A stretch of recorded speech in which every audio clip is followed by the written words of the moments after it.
Hello everyone, welcome to my channel code story with Mike. तो आज अपने maths concepts and questions के playlist का वीडियो नंबर 2 करने जा रहे हैं। इस प्लेलिस्ट में हम मैथ्स से रिलेटेड बहुत अच्छे अच्छे कंसेप्ट सीखेंगे जो आपको कॉम्पिटिटिव प्रोग्रामिंग या कोई भी इंटरव्यू में हेल्प कर सकता है। ठीक है, मोटिवेशन क्या है आज का? If you have the patience to do what others can't, you are already ahead of them. एक एग्जांपल देता हूँ आपको। कुछ लोग होते हैं जो ड्राई रन करने से थोड़ा भागते हैं, बट अगर आप वो कर पा रहे हो ना, तो आप धीरे धीरे इतना ग्रो करोगे as compare to your competitors. ये बस एक एग्जांपल था, और भी बहुत सारे एग्जांपल्स हैं जहाँ पर अगर आप पेशेंस दिखाते हो और आप करते हो जो वो दूसरे लोग नहीं कर रहे हैं, तो ऑलरेडी आप जीत चुके हो उन लोगों से। ओके, ठीक है, देखते हैं आज मैं क्या पढ़ाने वाला हूँ। बाइनरी एक्सपोनेंशिएशन और फास्ट एक्सपोनेंशिएशन दोनों एक ही नाम है। ठीक है, दोनों नाम से पुकार सकते हैं इसको। देखते हैं पहले तो ये होता क्या है। काफ़ी फेमस टॉपिक है ऑलरेडी, आके आई थिंक बहुत लोग जानते भी होंगे इसके बारे में। What is it? It is one of the most efficient ways to calculate large powers. मान लेते हैं ए का पावर बी आपको कैलकुलेट करना है, और ए और बी, स्पेशली बी जो है ना, मान लेते हैं बहुत बड़ा हुआ। मान लेते हैं 2 का पावर 1 लाख हुआ। ठीक है, तब तो हालत ख़राब हो जाएगी कैलकुलेट करने में। तो बहुत एफिशिएंट तरीका होता है जिसकी मदद से आप बहुत लार्ज पावर को कैलकुलेट कर सकते हो यूजिंग बाइनरी एक्सपोनेंशिएशन या फिर फास्ट एक्सपोनेंशिएशन। ठीक है, और अगर मैं प्रिसाइसली बताऊं तो एक्चुअली में ए का पावर बी को आप ओ ऑफ लॉग बी टाइम में कैलकुलेट कर सकते हो। यही है खासियत इस अप्रोच की। ठीक है, अब देखते हैं। पहले तो देखते हैं नाइव जो एक्सपोनेंशिएशन होता है उसमें क्या दिक्कत है, मतलब क्यों हमें बाइनरी एक्सपोनेंशिएशन की ज़रूरत पड़ी। मान लेते हैं आपको ए का पावर बी कैलकुलेट करना है। एक एग्जांपल ले लेते हैं, 2 का पावर 10 कैलकुलेट करना है। तो देखो 2 को आप 10 टाइम्स मल्टीप्लाई करोगे, है ना। तो एक बार मल्टीप्लाई किया, 2 बार मल्टीप्लाई किया। अब मान लेते हैं 2 का पावर 10 की जगह 2 का पावर 100 होता तो 100 टाइम्स मल्टीप्लाई करते। तो जितना भी पावर है उस पर डिपेंड कर रहा है कि कितने बार आपको मल्टीप्लाई करना पड़ रहा है। तो ओ का पावर बी टाइम नहीं हो जा रहा आपका टाइम कॉम्प्लेक्सिटी, पावर पर डिपेंड कर रहा है कितना बार आपको मल्टीप्लाई करना है ना। मान लेते हैं 2 का पावर 5 लाख होता तो 2 को 5 लाख टाइम्स आप मल्टीप्लाई कर रहे होते। तो ओ ऑफ 5 लाख आपका टाइम कॉम्प्लेक्सिटी होता, यानी कि ओ ऑफ बी है टाइम कॉम्प्लेक्सिटी। तो ऑब्वियसली ये थोड़ा स्लो सोल्यूशन है ना, बड़े पावर के लिए तो बहुत स्लो सोल्यूशन हो जाएगा ये। ठीक है, तो देखते हैं अगर हम फास्ट एक्सपोनेंशिएशन इसको सॉल्व करेंगे तो एक्चुअली में अगर आप एक छोटा सा एग्जांपल अगर आपको दिखाऊं, आप 2 का पावर 10 को ऐसे नहीं लिख सकते हो 2 का पावर 5 इंटू 2 का पावर 5। बात तो एक ही है ना, 2 का पावर 10 ही हो जाएगा ये। तो ये एक छोटा सा एग्जांपल मैंने दिखाया है। ठीक है, और एक्सपोनेंशिएशन की मदद से आप ओ ऑफ बी टाइम में ना करके O of sorry log B time में कर सकते हो इसको। ठीक है, O of log B time में अभी देखेंगे कैसे, ये तो बस मैंने आपको एग्जांपल दिखाया है। देखो जो की कंसेप्ट है ना इसके बिहाइंड, वो एग्जैक्टली वही है जो क्लास में मैथ्स में पढ़ाया गया होगा स्कूल में। देखो बहुत सिंपल सा कंसेप्ट बता रहा हूँ। मान लेते हैं आपको ए का पावर बी कैलकुलेट करना है और बी बहुत ही बड़ा है। तो बाइनरी एक्सपोनेंशिएशन क्या कहता है, वो बोलता है मैथ्स का ये प्रॉपर्टी यूज़ करो जो आपने क्लास 8 9 10 या 11 कहीं पर भी ज़रूर पढ़ा होगा फॉर श्योर। ये क्या बोलता है कि ए का पावर बी को आप ऐसे भी तो लिख सकते हो, ए का पावर बी बाई 2 का स्क्वायर। ए का पावर बी बाई 2 उसका भी स्क्वायर कर दो, तो देखो 2 2 कैंसिल हो जाएगा, वापस ए का पावर बी ही आ जाएगा।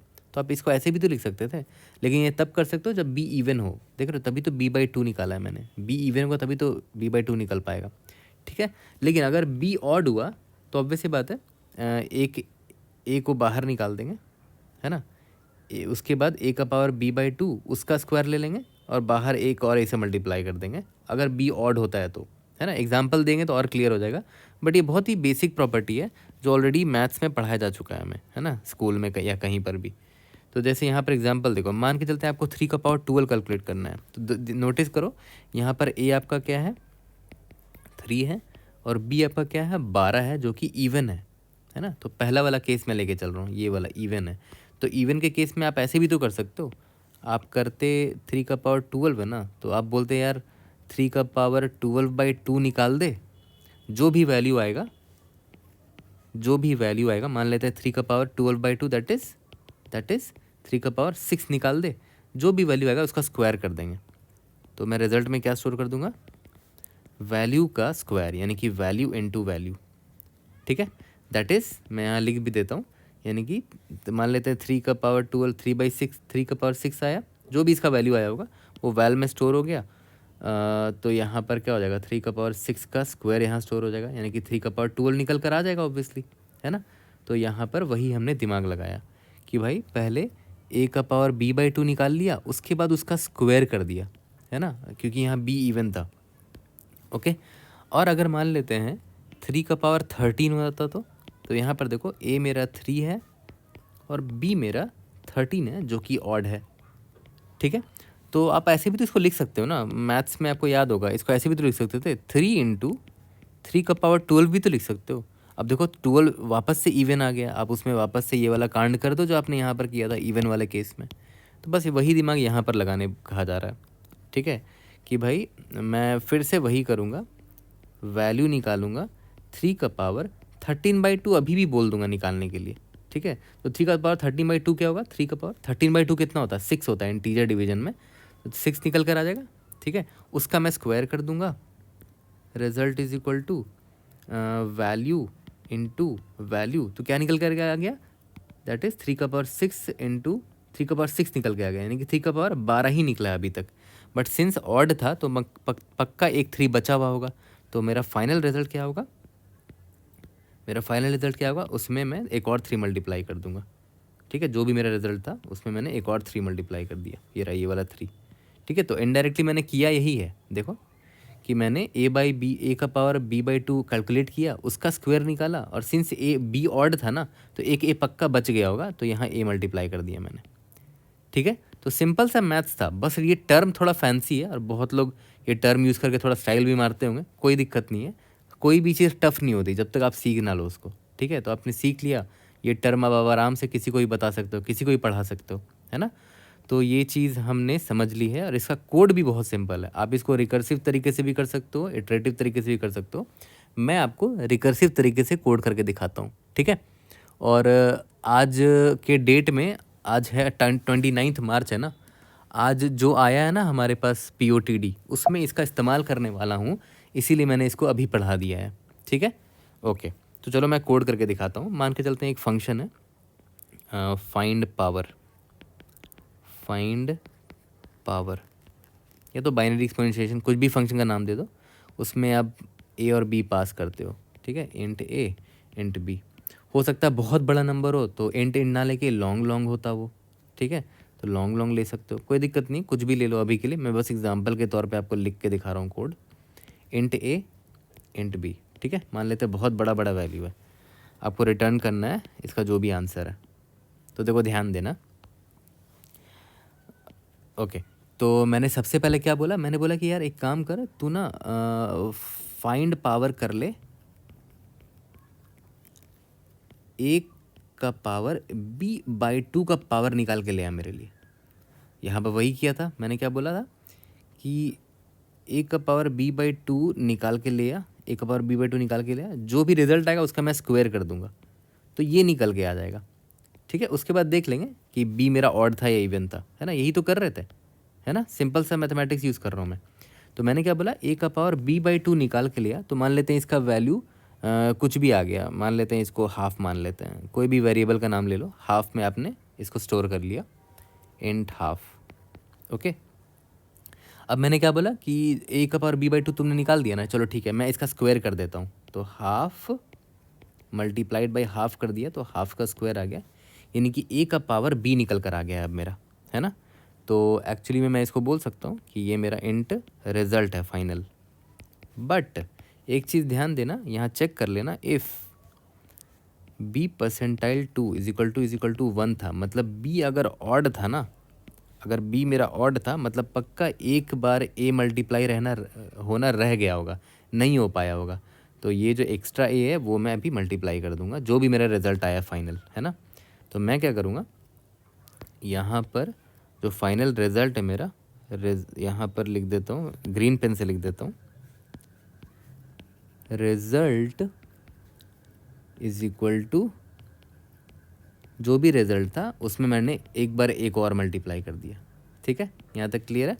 और लास्ट में क्या कर देंगे, रिटर्न रिजल्ट कर देंगे, एज सिंपल एज दैट। देख रहे हो 5-6 लाइन का कोड होता है, बस जो नाम होता है वो डेंजरस होता है, बाइनरी एक्सपोनेंशिएशन, सुन के डर लग रहा है, बट है कुछ नहीं, नॉर्मल सा मैथ्स था ये, बताओ, है ना, कुछ था नहीं इसमें। और सिंस आप रिकर्शन कॉल मार रहे हो तो भाई बेस केस कौन लिखेगा, आप ही लिखोगे, है ना। तो देखो बेस केस जब लिख रहे हो तो चेंज क्या हो रहा है वो देखो, देखो ये a है, ये तो कभी चेंज ही नहीं हो रहा है, ऑब्वियस बात है, चेंज होना भी नहीं चाहिए, b चेंज हो रहा है हर बार, b/2 b/2, तो एक समय ऐसा आएगा कि b/2 होते होते होते तो 0 हो जाएगा, तो ऑब्वियस सी बात है, यहाँ पर बेस केस लिख दो, if b is equal to 0 है तो रिटर्न क्या करेंगे खुद से बताओ। a का पावर 0 क्या होता है भाई, 1 होता है। तो ऑब्वियस सी बात है, अब b अगर 0 हो जाए तो आंसर क्या होगा, 1 होगा। किसी भी नंबर का पावर 0, x का पावर 0 1 होता है, इसीलिए मैंने 1 रिटर्न कर दिया यहाँ पर। ठीक है, यही इतना सिंपल सा कोड था, छोटा सा वीडियो था, काफ़ी कुछ आपको यहाँ समझ में आया होगा। इसका टाइम कॉम्प्लेक्सिटी आप खुद से अंदाज़ा लगा सकते हो देख के। आप नोटिस करो, a का पावर b कैलकुलेट करना था, आपने क्या किया, a का पावर b/2 कैलकुलेट करने के लिए भेज दिया उसको। फिर ये बंदा क्या करेगा, उसका भी a का पावर b/4 2 कैलकुलेट करने को भेज देगा, इसका /2। फिर ये क्या करेगा, इसका b/2 का /2 निकालने का तब तक करेगा जब तक b 0 नहीं हो जाए, a का पावर 0। ठीक है, तो ये a का पावर 0 क्या होगा, 1 होगा, तो ये 1 रिटर्न कर देगा। तो खुद सोचो ना कितना दूर तक जाएगा, ये डेप्थ कितना जाएगा, खुद सोचो। b हर बार हाफ हो रहा है, बाई मतलब 2 से डिवाइड हो रहा है, इसलिए तो उसको बाइनरी एक्सपोनेंशिएशन बोलते हैं। हर बार 2 से डिवाइड हो रहा है, b/2 हुआ, फिर /2 हुआ, फिर /2 हुआ। तो ऑब्वियस बात है, कब तक जाएगा नीचे, कितना डेप्थ तक जाएगा, log ऑफ b तक जाएगा टू द बेस 2, है ना। तो इसका टाइम कॉम्प्लेक्सिटी कितना हो जाएगा, o of log of b to the base 2। और स्पेस कॉम्प्लेक्सिटी आपको साफ साफ दिख रहा है, जो रिकर्शन है उसका डेप्थ कितना है, देखो तो इसका डेप्थ कितना है, ऑब्वियस है जितना बार नीचे जाएगा ये log of b to the base 2। तो स्पेस कॉम्प्लेक्सिटी भी हो गया log of b to the base 2। ठीक है, आई होप ये फैंसी सा टॉपिक अब आपके लिए बहुत सिंपल हो चुका होगा। और याद रखना, ये रिकर्सिव कोड है ना, बाइनरी एक्सपोनेंशिएशन का। तो इसका एक और नेक्स्ट वीडियो आएगा, वीडियो नंबर 3, जिसमें मैं इसका इटरेटिव वर्जन बताऊंगा आपको। इटरेटिव वर्जन को बताने के वक्त कुछ और भी इंटरेस्टिंग बताऊंगा, इसीलिए मैंने सेपरेट वीडियो रखी है उसके लिए। ठीक है, बट इस वीडियो में सिर्फ रिकर्सिव वर्जन मैंने बताया है। और एक और चीज़ मैं आपको बता देता हूँ, मतलब एक्स्ट्रा नॉलेज दे देता हूँ कि बहुत बार क्या होगा, generally most of the time ये होता है कि ये जो नंबर्स होते हैं ना, जैसे हाफ इंटू हाफ भी, तो ये भी बहुत बड़े नंबर्स होते हैं। और प्रॉब्लम में गिवन होता है जनरली कि आपको मॉड्यूलर लेना है। ठीक है, तो जनरली किया करना कि ये जो आपने कैलकुलेट किया है, इसका मॉड्यूलो, जो भी आपको मॉड्यूलर नंबर दिया होगा प्रॉब्लम में, उससे मॉड्यूलो ले लेना। ठीक है, और यहाँ पर भी जब मल्टीप्लाई कर रहे हो ना, तो इधर भी मॉड्यूलो लेना मत भूलना।